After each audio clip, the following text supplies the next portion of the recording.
The question that is posed this week on Ask Dr. Deb is, why do women suffer from loneliness? And I think that's really such a good question, considering women tend to be the ones who are more relational, and we certainly do not have an issue with conversation.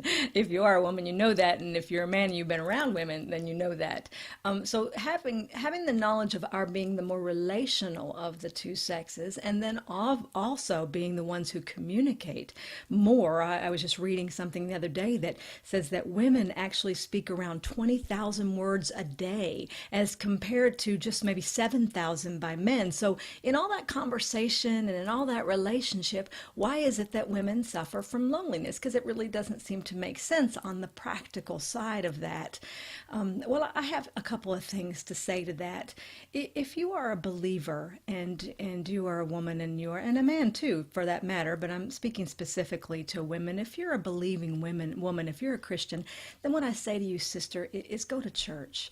I say go to church and seek out relationship with your sisters in Christ. This is why God has brought us into a community of believers, so that we would not have surface relationships. And often this is the problem. We are isolated in our own worlds because we are so busy taking care of things, taking care of ourselves and taking care of the family, that we forget we also need to be accountable to one another and have relationships with one another that are founded in Christ. You know, Paul in Titus 2 calls women the managers of the house. And in that term, when he says we're the managers, obviously we have to manage things. And in the middle of managing things, you can often get lost in that and not seek out those relationships. And then when you do, sometimes they're very surfacey. So the first thing I say to that is don't allow that to be the truth in your life, that you isolate yourself from the very women who need you and whom you need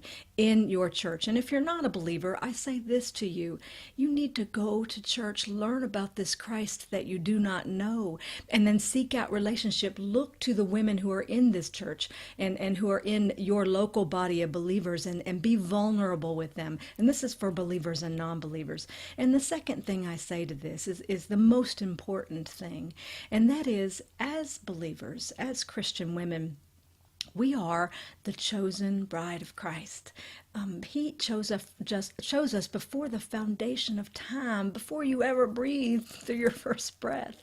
The King of Kings, the Lord of Lords, the very King who says he is the lover of your soul, has chosen you to be his for eternity. It is a tragedy that the bride of Christ, the royal eternal bride of Christ, ever suffer from loneliness. Because even if you are alone, you are never isolated from the King who adores you, who loves your heir.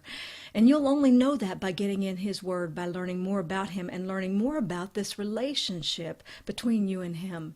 So number one, seek out relationship with the women in your local body of believers. And number two, remember who you are. And you can't really know who you are unless you know to whom you belong.